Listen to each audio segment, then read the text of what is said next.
Okay, so now we're going to talk about herbology. Herbology is something that I'm very passionate about because I think herbs are so interesting and super cool. And basically the function of herbs is to accelerate the healing process. So the herbs that we're going to talk about have like more powerful functions than, say, the regular foods that we eat, which also have powerful functions, but they don't have the ability to accelerate the balancing or healing process of certain doshas. They do, of course, in a more gentle, subtle way. But if somebody is experiencing an issue, a herb, which is like very potent, it's like a superfood, will come in and help support the process and as I said, make it happen a little bit more acutely and a little bit more quickly. So I have a handout for you, and I will share it with you because in case you don't have it handy. Is this it?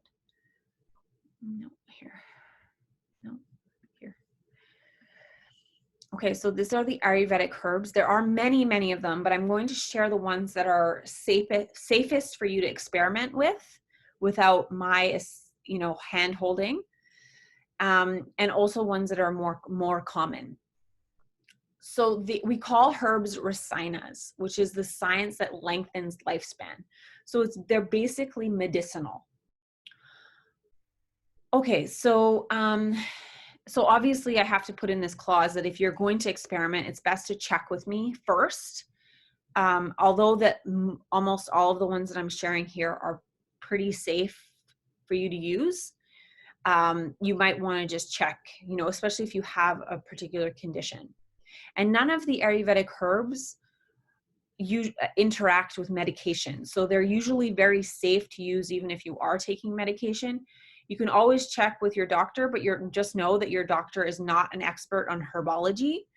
It's better, or the drugs or medication. It's always better to talk to the pharmacist because they know interactions a lot better than doctors do. So here we are with aloe vera, which is actually, it is kind of a herb. It's a plant. Aloe vera is amazing because it's tridoshic and it's very safe to use. It's actually quite gentle, but it does deliver great results. It has all the tastes except salty. So if you add salt to your aloe vera, then it'll be all 6 tastes. It's cooling, but also a little bit sour, but still it's good for pitta despite the little bit of sourness.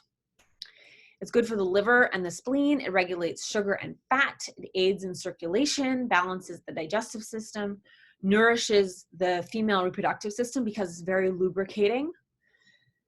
It helps eliminate waste. It has a laxative property, and it's especially helpful for a pitta-vata combo in the digestive system because we need something that's lubricating and cooling to help move fiber through the system more smoothly. It's good for scrapes. We know this. Good for skin burns and cuts. You can take it fresh. Like you can take, if you have an aloe vera plant, you can scrape out the gel and use it in a gel or liquid form. So I once had a client, when I recommended that she take aloe vera, she went into her bathroom and took the after sun lotion and ate it. So don't do that, because the after sun lotions, they have other things in them, and not, even if it says 99% aloe vera, it's not to be eaten. No, no, no. So you have to get the one from the health food store that's in a bottle that you can drink. I usually recommend the whole leaf gel because they use the whole plant and they kind of like, they juice it up, but they mix it into like a smoothie. So you get the fiber and the gel, but the juice can work too, whatever is available. Or as I said, if you have an aloe vera plant, you can slice it open and scrape out the jelly stuff.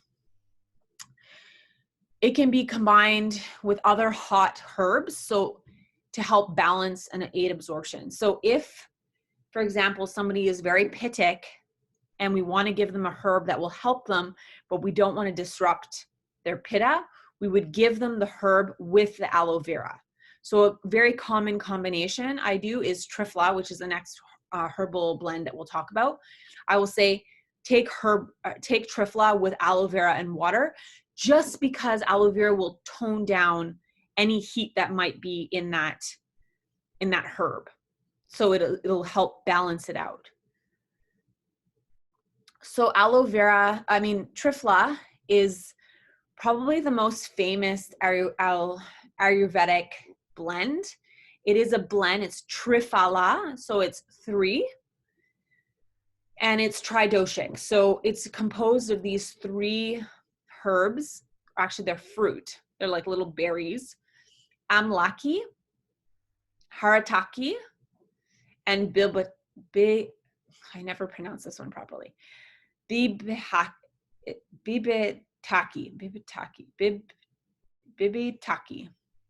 I think. I always forget. It's been like 12 years and I'm still having trouble with this one. I have to like sit down and like practice.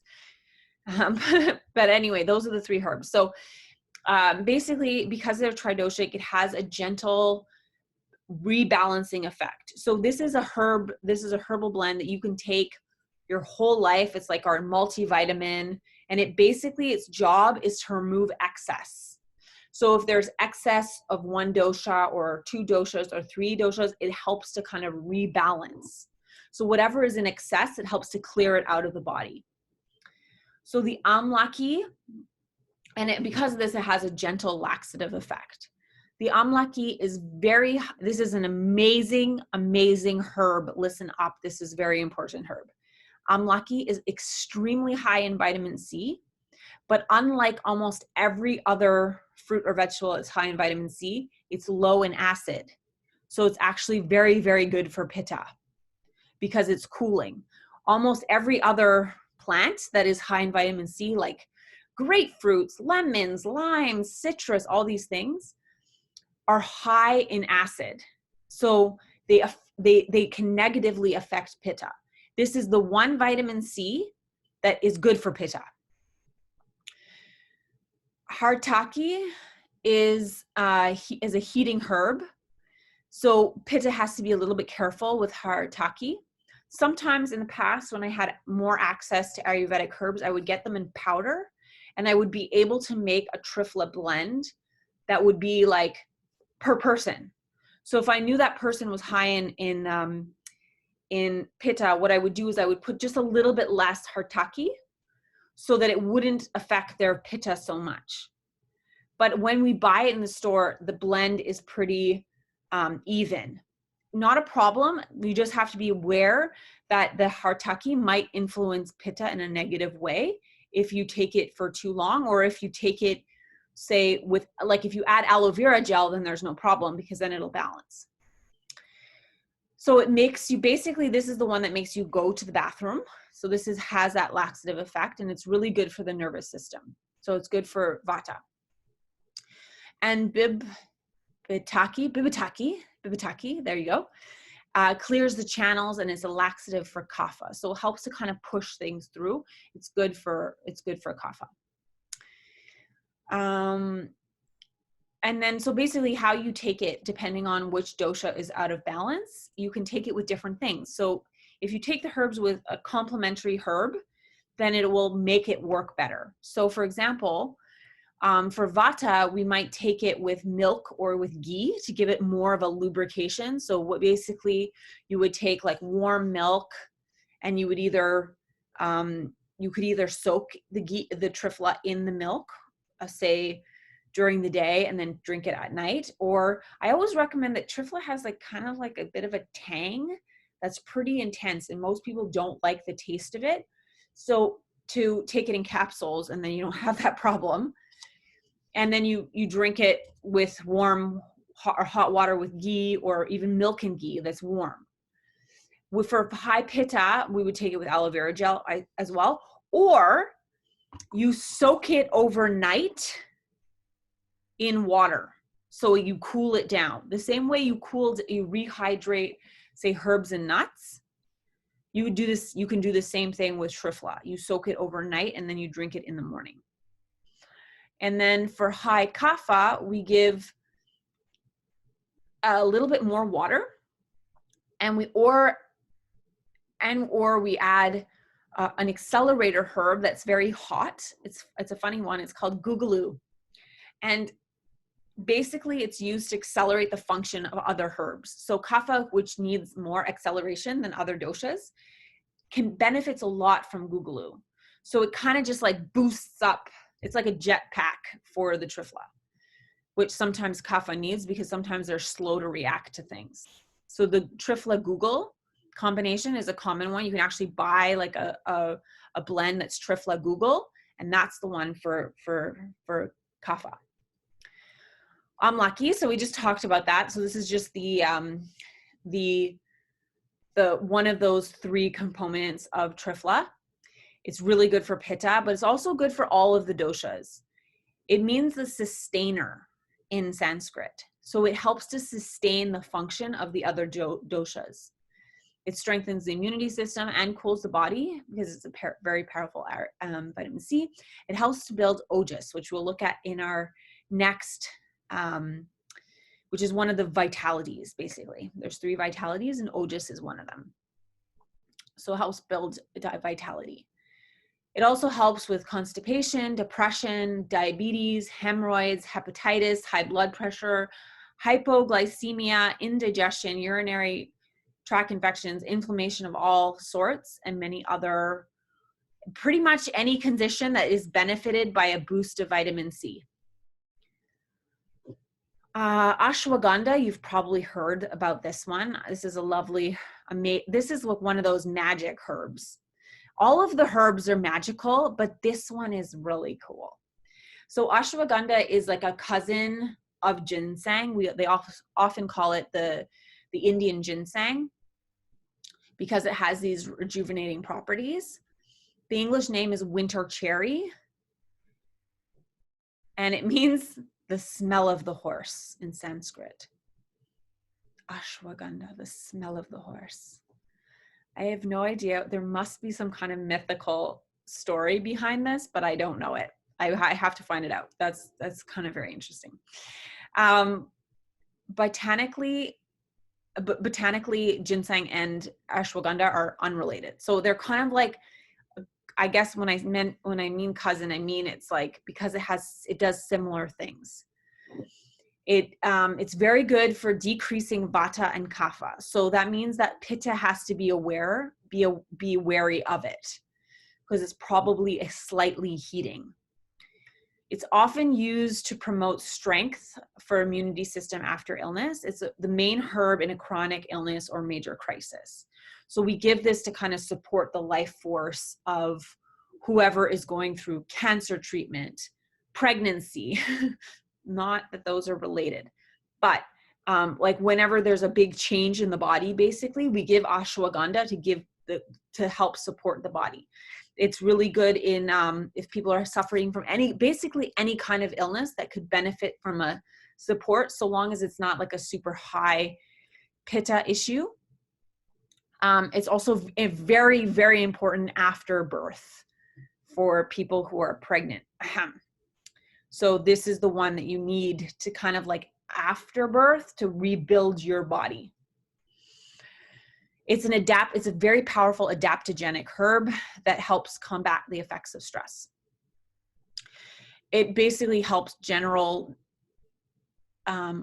ability or debility, like when there's a debility in the body, memory loss, loss of muscle energy, insomnia, paralysis, MS,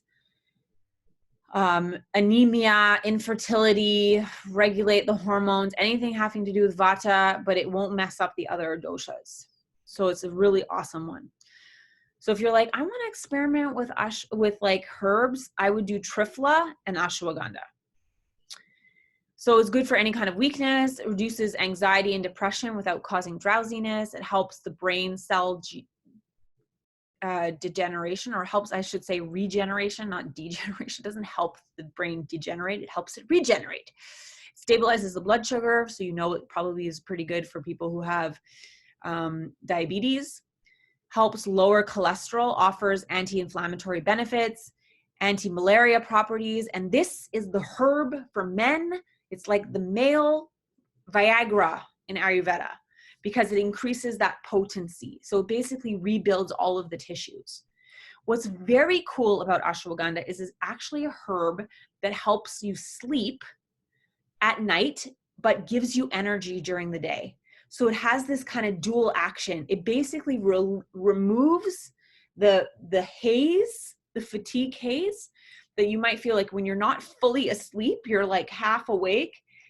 And when you're awake and you're not fully awake, you're kind of like half asleep, it removes that and it separates sleep from awake. So it gives you energy during the day and helps you sleep at night. Really, really great herb. Shatavari, lovely herb for women. Amazing. Very hard to find now, which is exceptionally frustrating for me because it's a herb that I recommend a lot for women, especially for hormonal issues. It's native to India, as in all of these herbs, and it's in the same family as the common asparagus. The root is used, so it's not exactly asparagus, but it's like an asparagus, and we use the shatavari root. And it's often translated as "she who possesses 100 husbands." So you can imagine how powerful this herb is if you have to manage 100 husbands. For me, one is plenty. So shatavari enhances fertility and supports female reproductive function, basically. It's a regenerative herb for the female reproductive organs. It's a root, and it's really good for vata and pitta. It's sweet and cooling in nature. It builds ojas, it builds vitality. Studies show that it strengthens the immune system by enhancing the function of macrophages. Basically, the immune cells responsible for digesting and potentially destructive organisms and cancer cells. So it's actually an extremely amazing herb because what it does is it goes in and it attacks the negative pitta cells. So basically the infections without increasing pitta. All these herbs are like magic. It has properties for circulation, arthritis. So it's really good for lubrication of joints as well. It helps to produce what we call shleshika kapha, which I don't think we're going to have time to cover in this course, but there are different types. There are the doshas, and then there are the sub-doshas that have particular functions in the body. And one of the functions of kapha in the joints is this, what we call a shleshika kapha, great word. And it's basically the synovial fluid in your joints. It's very nourishing for women. I keep going back to this. For women, it's for women. Like if you're a woman, you should take this herb. It's good for fertility, PMS, menopause, hormonal imbalances, UTIs, etc. It also is helpful in heartburn and indigestion and in diarrhea because it basically calms down that it's like the mama that pitta needs sometimes, that like, ooh, come and let's just calm and like lubricate you. Arjuna is a very powerful herb, and it is the main herb for cardiovascular health and sexual debility in men. My mistake, ashwagandha and Arjuna together make Viagra. So Arjuna is the name of a very powerful hero in Hindu religious texts. He's brave, strong, resourceful, and the protector of his family in battle. So it's tridoshic. It channels vata.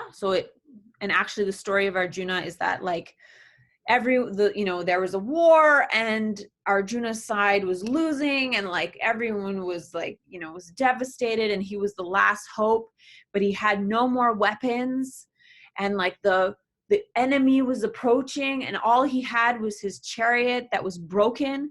So he grabbed the wheel of his chariot and raised it over his head and threw it at the oncoming army. And therefore he defeated the army because he like threw the wheel at them, like, I guess, like, and it just like they scattered, and that created diversion. And then his army was able to like get up off the battlefield and win the war. That's basically the story of the Bhagavad Gita. And Arjuna is the main character in this. Arjuna is also the hero that the posture Virabhadrasana 1 and 2 and 3 were named after. So 1, lift the wheel overhead. 2, throw it and aim it. And 3, you're like sailing with the wheels, like the follow through. That's sort of the story of Arjuna. So this is his herb, basically, because it has these functions. It gives strength and circulation to the circulation. It moves lymph. So it helps with lymphatic drainage, very good for the heart, very good for immunity. Increases movement and circulation, promotes circulation, blood flow. It's very good for blood pressure. So it's whenever we also give it to people when they have any kind of heart trouble. So my friends here who have cold hands and cold feet, Arjuna is a very good way to like give your circulatory system a little bit of a boost without causing any other issues and not increasing pitta. So it's a good blood thinner as well. It can be taken every day. It's better than aspirin. For those people who are taking those baby aspirins, they could take Arjuna instead, and it would be far better for them and definitely wouldn't affect their stomach the way aspirin does. It acts a bit like nitroglycerin. So during a heart attack, it opens up the blood cells, but you have to take a huge amount, like a big, huge amount. And it has to be fairly potent, which is hard to come by in our, in Canada. But it's used mostly as a preventative in heart disease. And it supports erectile function in men. Another great herb, Tulsi. I like every time I introduce you a herb, I'm like, this is my favorite. No, I forgot. This one's my favorite. So Tulsi is another one of my favorites. You probably know it as holy basil if you've ever heard of it. You can get it often as a tea. And it is a sacred plant. It is one of the most highly regarded plants in Hinduism. And it is the name of a Tulsi, of a Hindu goddess, and it means incomparable one. Tulsi, nice name. I'm gonna think about it that one actually. So another story. So there's all these plants that have these stories. So this is the backstory of Tulsi. Hope you're entertained by my stories, and if you're not, I'm sorry. But the story of Tulsi is that it's basically, it's almost like it's a spiritual plant that people grow in their homes. And they say that the Taj Mahal is white, not because there are 1,000 people scrubbing it every day, but because there's an abundance of Tulsi growing around it. And Tulsi is a purifier. So it's like an air purifier, and it purifies the toxins in the air. And it's what keeps the Taj Mahal gleaming white. Benefits all doshas because it is warming, but pitta has to be mindful. So people with high pitta cannot have Tulsi every single day. I did have a client who had like tremendously, dangerously high pitta, and for a variety of reasons, but one of the things he loved to have was like a huge mug of Tulsi tea every night.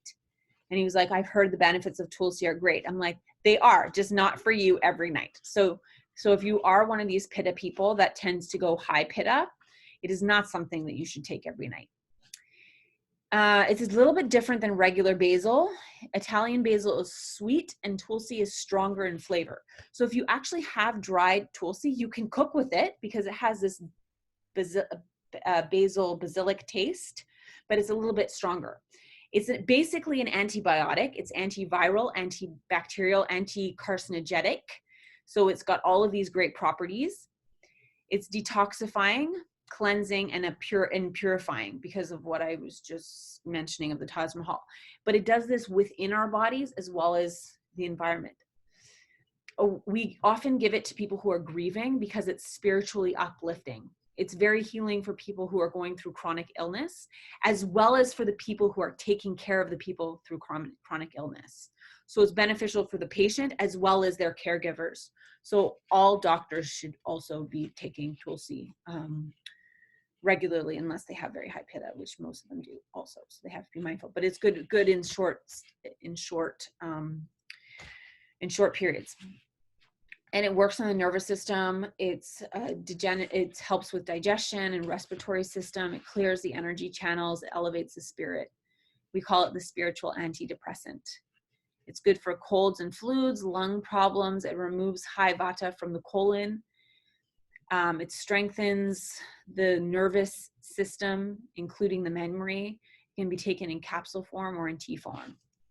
So tea form is going to be obviously more mild than in a capsule form, especially if you can get like critical extract, holy basil.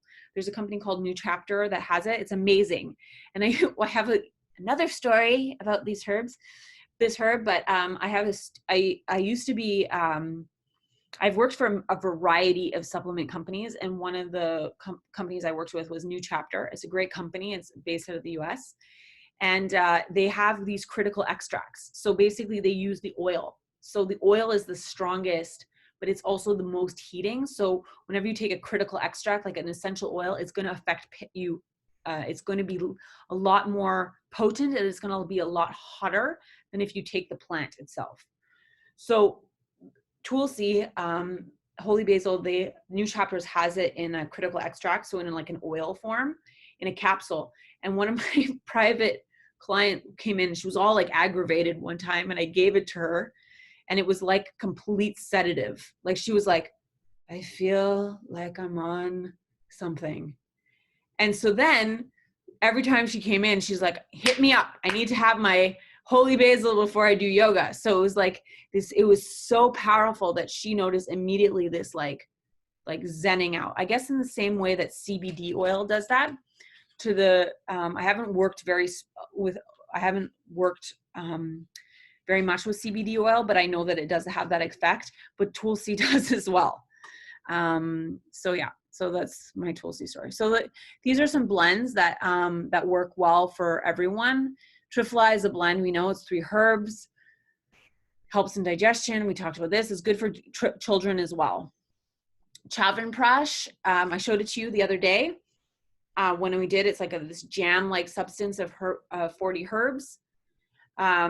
Chandra Prabhash, lovely blend if you can find it. Oh my God, women of all ages should be on this. It's amazing. It's a blend of a variety of different herbs, and it's like these are ancient recipes. Triphala, Chyawanprash, Chandra Prabhash. It has like triphala, and it has a whole bunch of things. It's a lovely blend. It's very hard to find. But if you can find more of them in Europe and the United States, and I know that Vanessa, who is in South Africa, says that she can find them in South Africa. So if you want any of these things, you can talk to Vanessa and see if she can be your drug dealer when she comes back. Avapikatikar, amazing blend. I love this blend. I haven't been able to find it for a long time, but is a blend that helps to rebalance the pitta digestion. So if there's like digestive issues, but pitta is involved, Avapitakar, awesome.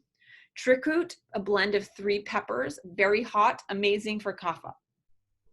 Not so good for the other doshas, but very good for kapha.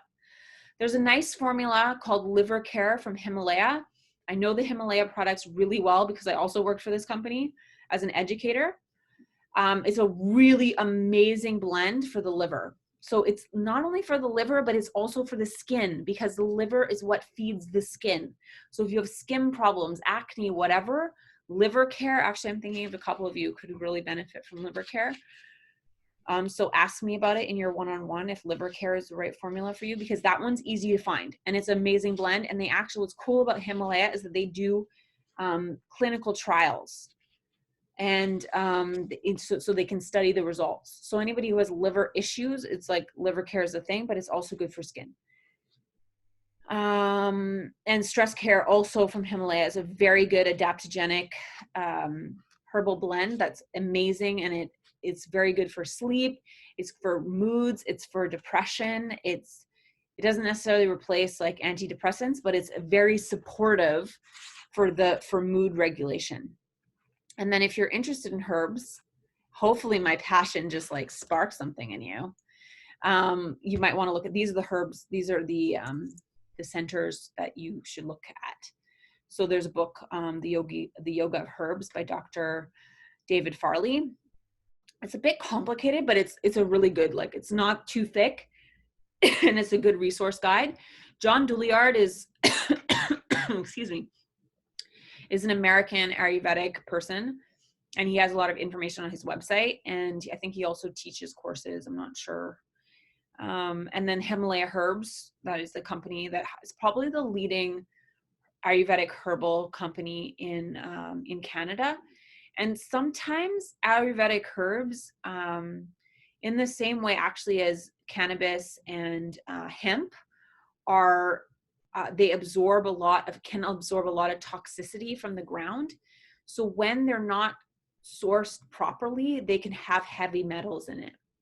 And actually, cannabis, along with almost all of these herbs, they also are regenerative to the ground. So they absorb toxins from the soil much more easily than other plants.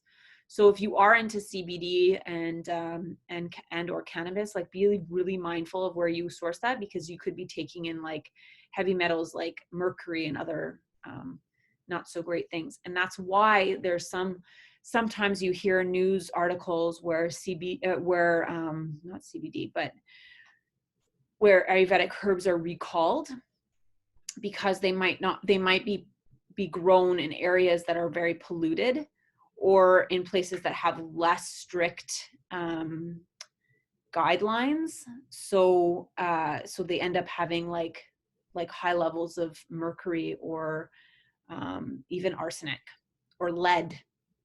So be mindful of that. At the same time, I'm going to stop sharing. At the same time, the other thing I wanted to say about herbs is that these are all Indian herbs. So they are grown in India.